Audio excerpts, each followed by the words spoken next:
Hey, y'all. Thanks so much for coming this afternoon. I really appreciate it. We're kind of betwixt and between right now because this is set up for this evening's staff report. So that's why this is going on like this.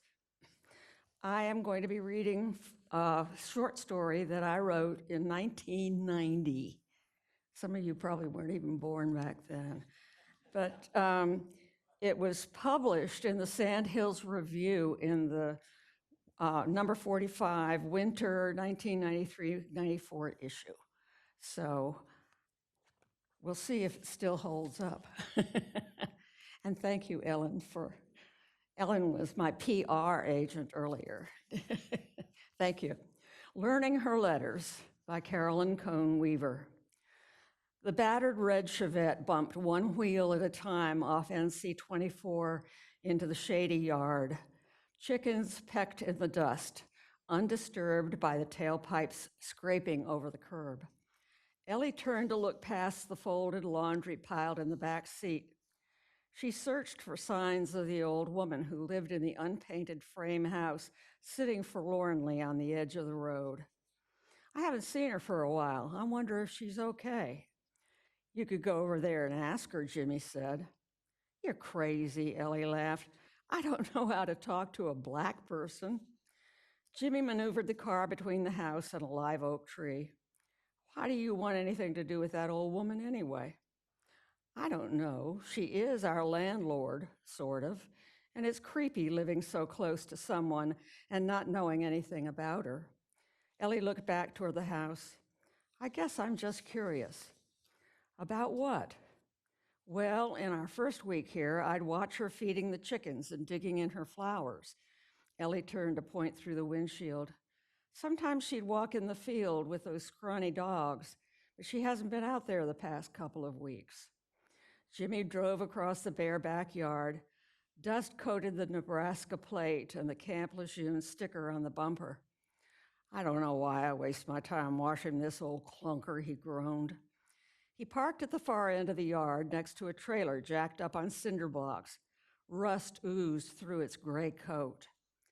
The Judds wailed from the car's cracked speakers, something about a one-horse town. Tell me about it, Ellie muttered under her breath. She snapped the radio off. Silence folded around her. It was so hot, even the katydids were still. Woods and weeds crowded against the back of the trailer, and a field overrun with grasses and seedling pines spread beyond it. The car door groaned as Jimmy shoved it open. His buzz-cut hair and the ooh-rah t-shirt were damp with sweat. Ellie thought he looked more like a brother than a husband should. I thought I knew hot till I got down here, but I ain't seen nothing like this early, Jimmy grumbled. He pulled a stack of clean sheets and towels from the back seat. If it's this hot in April, what'll it be like in August? God, you don't think we'll be here in August to find out, do you? Ellie pushed open her door and heaved herself out of the car, her slender legs leading the way. She wore a pair of Jimmy's cut-off jeans, unbuttoned to make room for her belly, and an ooh-rah t-shirt to match his.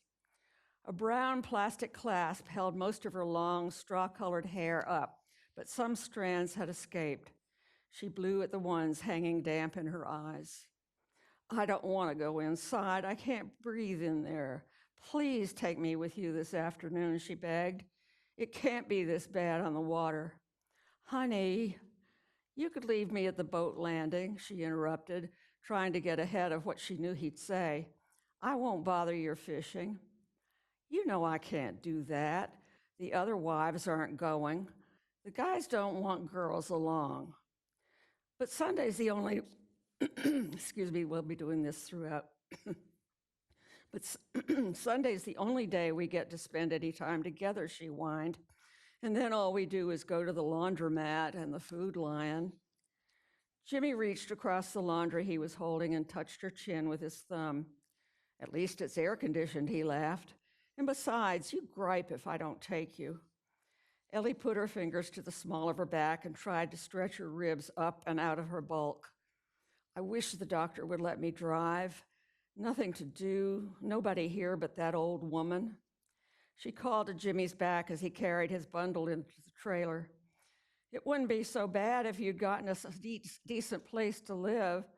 She rooted in the back seat and pulled out a sack of groceries. Here, let me get that. Jimmy came back outside and jumped down the 2 steps that served as a porch.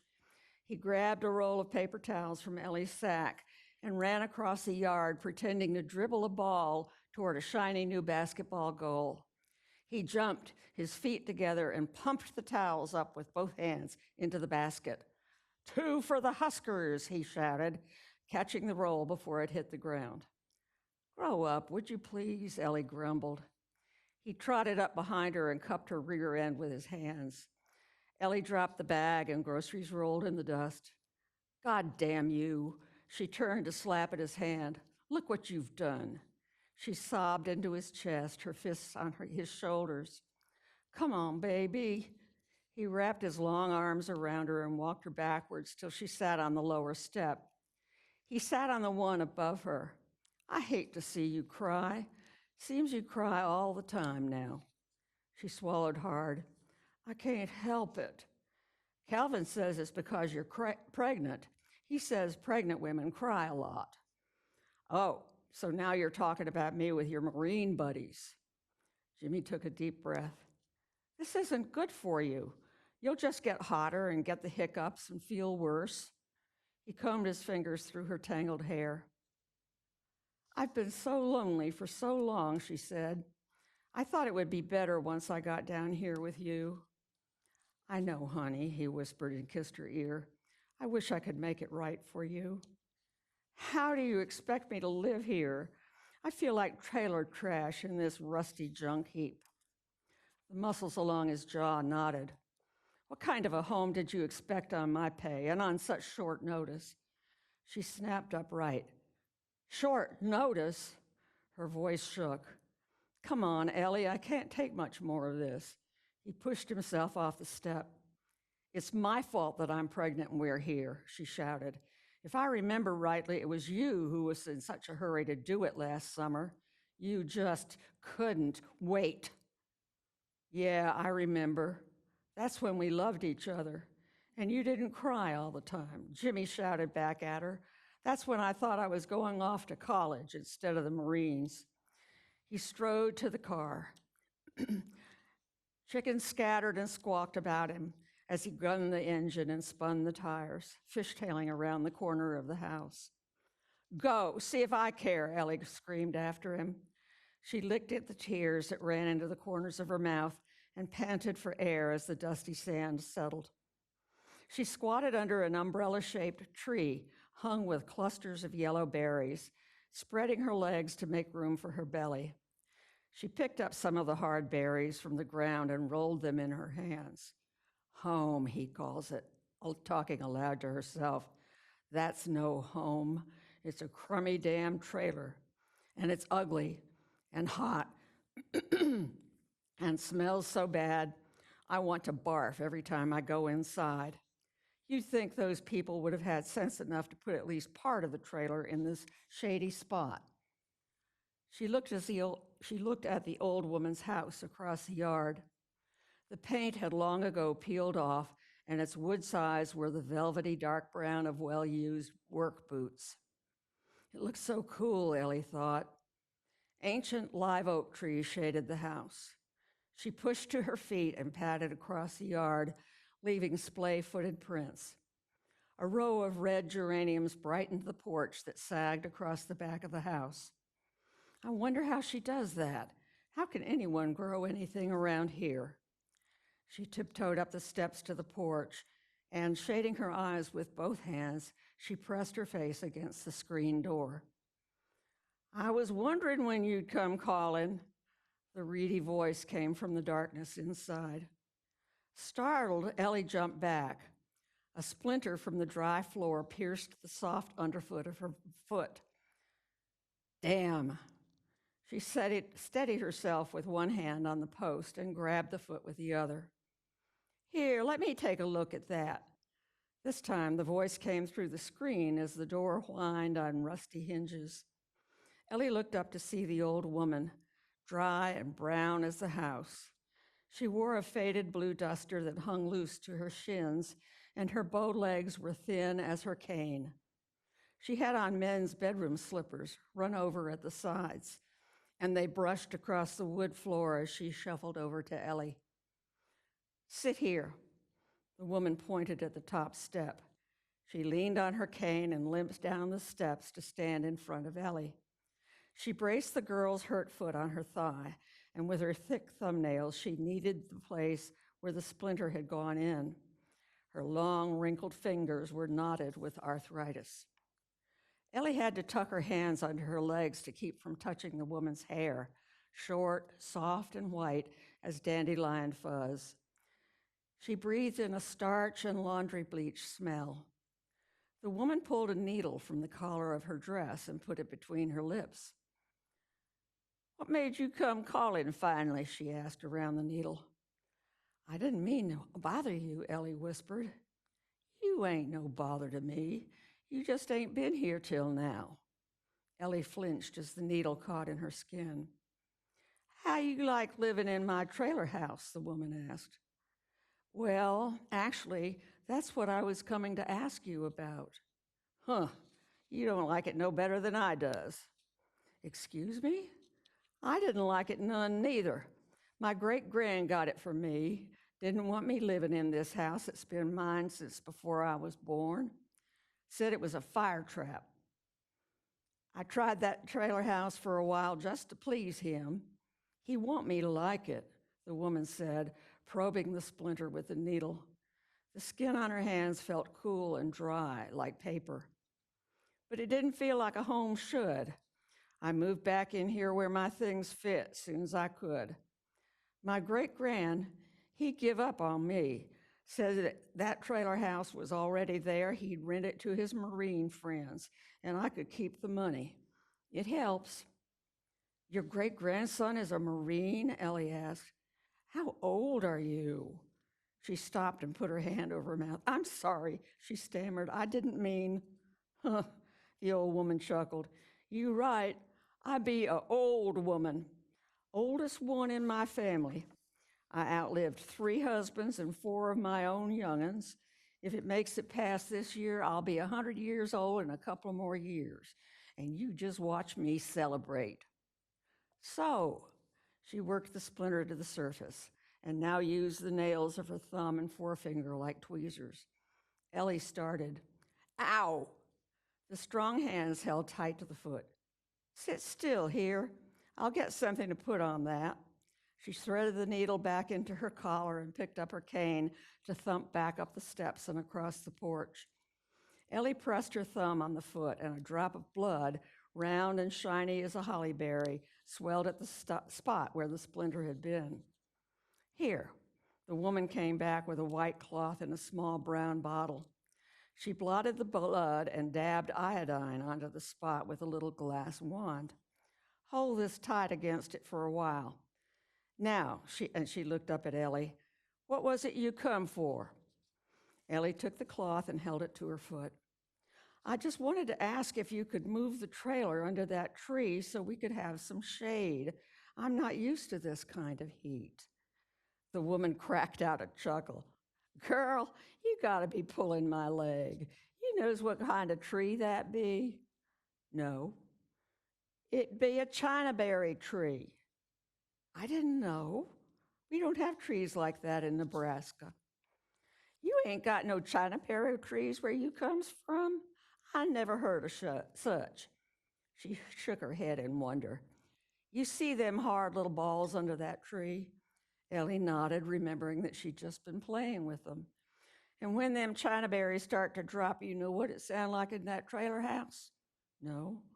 "It be like you is in a tin can being shook up with marbles." She chuckled again, then was serious. "And when your babies start to crawl, you be careful of them berries, 'cause they's poison. If a body eat one, he likely to die." Ellie shuddered and rubbed her hands hard on her shorts. "I never knowed nobody from Nebraska," the woman said. She reached out her hand toward Ellie's hair. hesitated, and picked up her cane instead. You got the yellowest hair of any girl I ever see. The woman walked one step at a time up to the shade of the porch and sat in a ladder-back rocker. She patted the chair next to her. You've been in my trailer house almost a month now. I've been thinking you mad at me. You ain't come to call yet. Before Ellie could think of an answer, the woman said, You married to that scared boy, or you just living together? Ellie blushed. We're married since Christmas, but I just moved down here after Jimmy finished his basic training. What did you mean he's scared? I hear it in his voice. He gonna be a daddy and he just a boy. He don't know what he gonna do. She took Ellie's hand. You scared too. I've been hearing you. Ellie blushed again. You heard us just now? She pulled her hand away and dropped into the chair. I Swanee, how could I miss hearing that, you two shouting and carrying on? Ellie frowned and looked away. I wouldn't be surprised if he never comes back. The woman poked Ellie's arm with a bony finger. You got yourselves in trouble, and now you're having to live with it. Ain't that right? And poked Ellie again.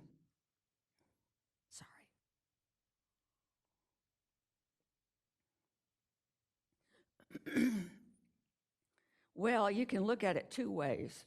It might be trouble to make a baby and not be married, but a baby now, that ain't trouble, she nodded. That's special. What's so special about having a baby you don't want? Ellie asked and pushed herself out of the chair. All it's done is screw up two people's lives so far as I can tell. The woman clucked her tongue. You about do, ain't you? She eyed Ellie's bulk, silhouetted against the glare from the yard. About 2-3 more weeks. The doctor says it's supposed to be a month, but I don't think I can last that long. You love that boy? The woman asked. Ellie waited before replying. I don't know, she said softly. Sometimes I'm sure I do. Other times, I don't know. Just now I hated him. She limped to the edge of the porch and leaned against the post. I feel like it's my fault he had to drop out of college. She shrugged. But I had to leave school too, you know, and this place is so different from home. Her voice rose. I'm stuck here, but Jimmy's always at the base or on maneuvers. Girl, ain't you got no friends? Ellie shook her head. No friends of my own. Sometimes Jimmy brings some of the guys in his squad over. They drink beer and play basketball. I don't know anyone else. No women's you can talk to? No, it was just my dad and my brother and me at home. I had some girlfriends in school, but I was mostly with the boys. I guess I should be used to it, but this is different. I really hate it here. What do you hate the most? The Marines? Jacksonville? That trailer house you live in? That boy you married to? What? Ellie looked across the parched yard toward the trailer. She didn't answer. Come with me. The woman started to pull herself up hand over hand on the cane, but swayed and fell back into her chair. Woof. What's wrong? Ellie twisted her hands. Are you okay? I thought I was. I've been down for a while, but I thought I was over it. You've been sick, haven't you? How you know that? I used to see you working in your flowers or going into that field every day. Ellie pointed beyond the trailer. You've been watching me much as I've been watching you, the woman said, chuckling. She put her hand to her head. Can I help? Do something? Ellie said. Just help me up. Getting out will do me good. The woman snapped her fingers. You want to see where I've been going out in that field? Ellie nodded. What I got to show you will cheer us both up. She grabbed 2 straw hats hanging from nails on the porch post, clapped one on her own head and the other on Ellie's. She took the girl's arm and they walked together, pausing at each step.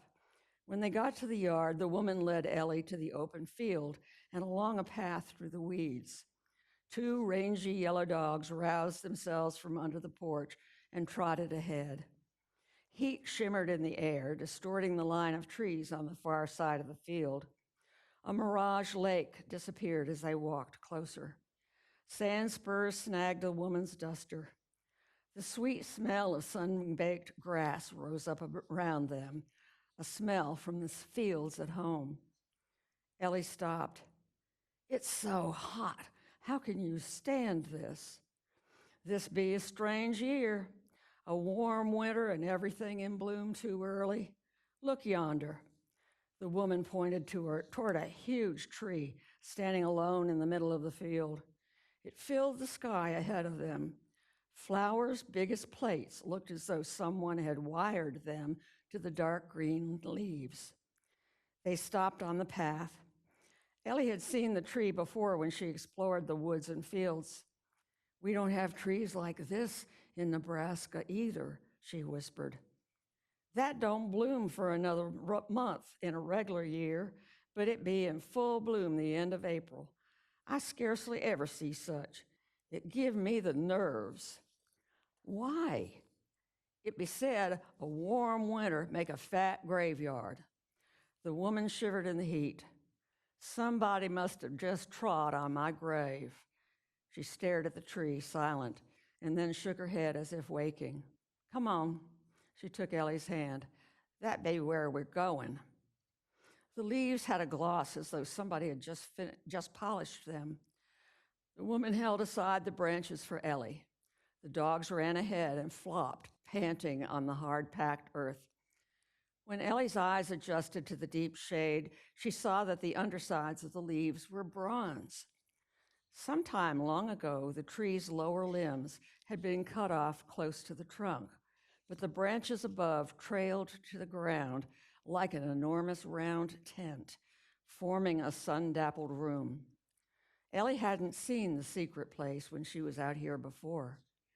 It must be 10 degrees cooler in here, she said. Two sprung cane-bottomed chairs, a rocker and a wooden bench, were neatly placed as though in a house. A three-legged stool served as a table.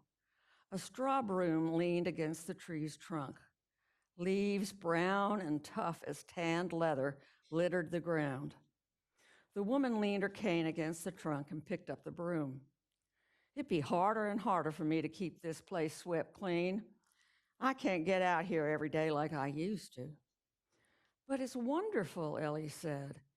She touched the things sitting on the stool table, a spool of thread, an acorn, a blue marble. The woman settled into the rocking chair. This here's my getaway spot. My daddy planted this tree the day I was born. He say it were to be a pretty place for the men's and the animals to rest and cool when they work the fields. I've been using it for my own since we stopped farming.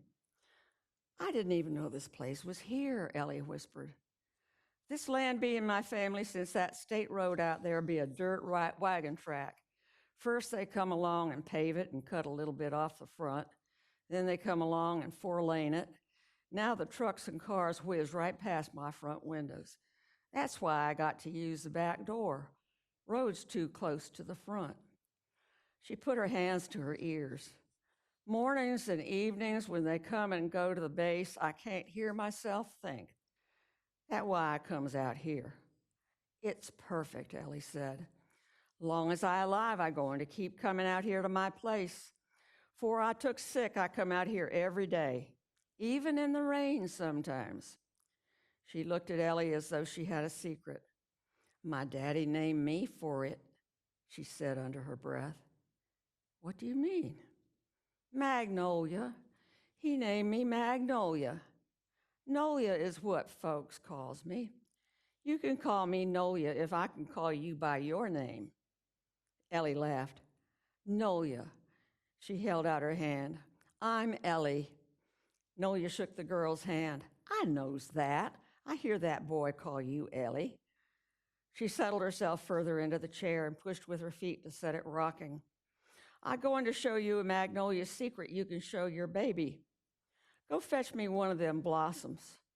She pointed into the tree over their heads. Just pull one and bring it here. Ellie twisted a flower till it snapped off and put it to her nose, catching the faint, sweet scent.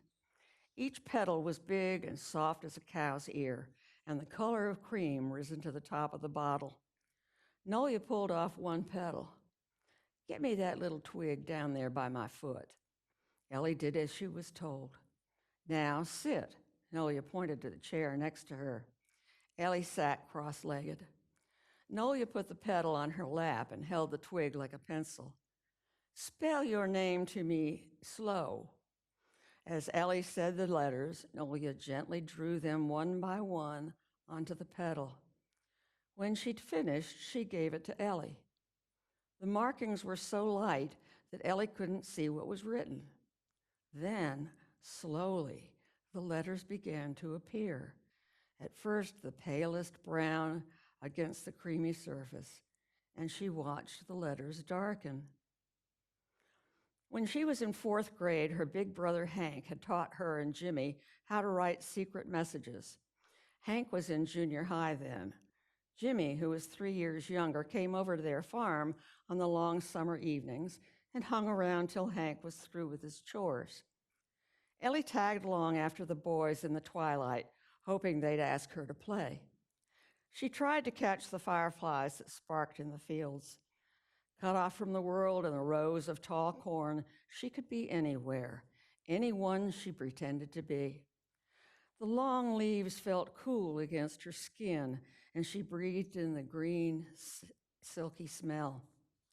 Sometimes when it rained, the boys took turns swinging her on the thick rope hanging from the barn's loft, sweeping her through the gloom like Tarzan. One evening, the 3 of them gathered around the big oilcloth-covered kitchen table, their heads almost touching. Bet you can't write a message no one can read, Hank said. Jarring footsteps crossed back and forth in the bedroom over their heads.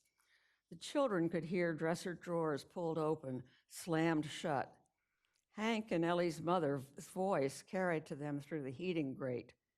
They knew her words were sharp and angry, though they couldn't hear what she said. Hank got a jug of Clorox from under the sink and poured some into the custard cup. He lit the candle in the center of the table, dipped a pen point in the bleach, and drew letters on a piece of paper. Ellie and Jimmy bent forward to see what he'd written, but nothing showed. Ellie's nose burned from the acrid smell and her eyes watered. Hank held the blank paper over the candle flame, moving it carefully back and forth. Slowly, the letters began to appear, brown on white. Ma is leaving us. Now, whenever Ellie smelled Clorox, she thought of her mother. She thought of her again as her own name slowly appeared brown on the white petal. My mother left us when I was 9 and Hank was 14, she said. Nolia sighed. A little girl without her mama. She patted Ellie's wrist. She know you gonna have a baby? Ellie shook her head. She doesn't even know Jimmy and I got married. I missed her so much. Dad wouldn't ever talk to me about her. I went into their room and he was in the fields. I opened the drawers where she kept her clothes to find the smell of her. She looked up at Nolia. Nolia tisked. What about your daddy? Ellie shook her head. Jimmy and I had to tell him at Christmas I was going to have a baby. He said I'd ruined Jimmy's life. Why he ever say such a thing? Because Jimmy had to give up college. Dad called me a whore. Ellie leaned forward, hugging her belly, and looked sideways at Nolia. Tears cut fresh tracks through the dust on her cheeks. We got married at Jimmy's folks' house. Dad didn't come. Whew, Nolia puffed out her cheeks. But your Jimmy is doing the right thing by you. She thumped her lap with her fist. Sounds like this ain't what you planned for your life. Planned? Ellie looked at the woman, puzzled. It wasn't me who had plans. Life just happens to me. She shook her head again, hard. Her long hair whipped across her face. It was Jimmy who had the plans, and now they're ruined, just like my dad said. Nolia took a fresh, folded handkerchief from her pocket and gave it to Ellie. I feel like giving up, Ellie said, and put her face in the handkerchief. Nolia leaned forward and held her fists in front of Ellie. Listen here, girl. You got to take hold of life. Don't let it just happen to you. She took Ellie's chin in her fingers and made her look. And don't give up. My mama used to tell me, you might give out, but you never give up. She pointed in the direction of the road. You see how town has followed the highway and just about swallowed up all the country that's left out this way. Lots of folks just waiting in line for me to pass so they can buy my place. But long as I is here, it be mine. She looked up into the tree. Ellie waited silently until the old woman spoke again. This be the strangest year I remember, she said so softly that Ellie could hardly hear. I got me a magnolia tree in full bloom in April and a yellow-haired girl in my trailer house. And we is going to have a baby before we knows it. Ellie put her hands on her belly as though listening for the baby to answer the old woman.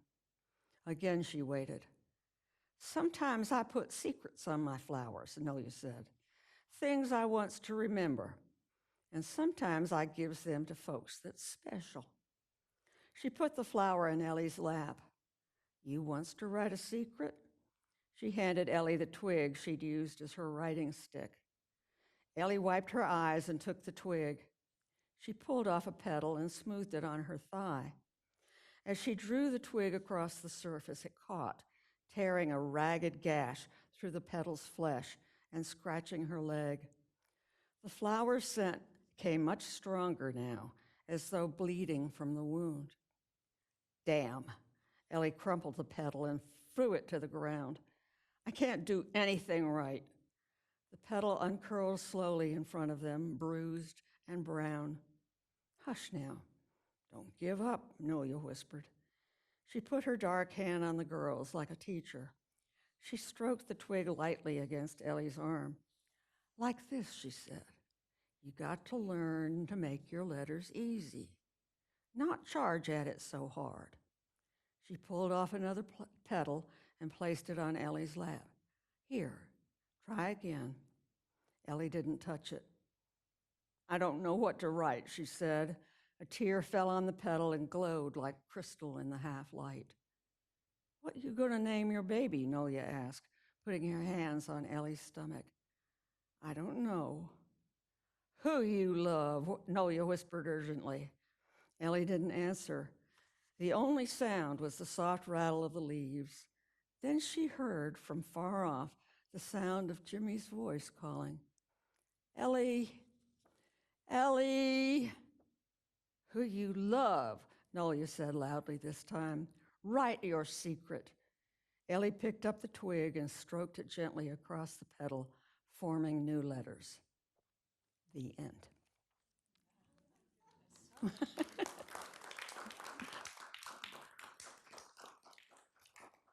I thank you for coming. What happens to a pregnant girl married to a young Marine who's going off to something in 1990?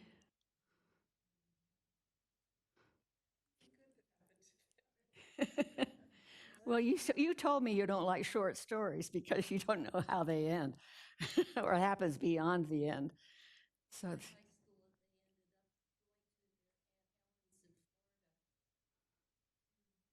I'm sorry, I didn't hear you.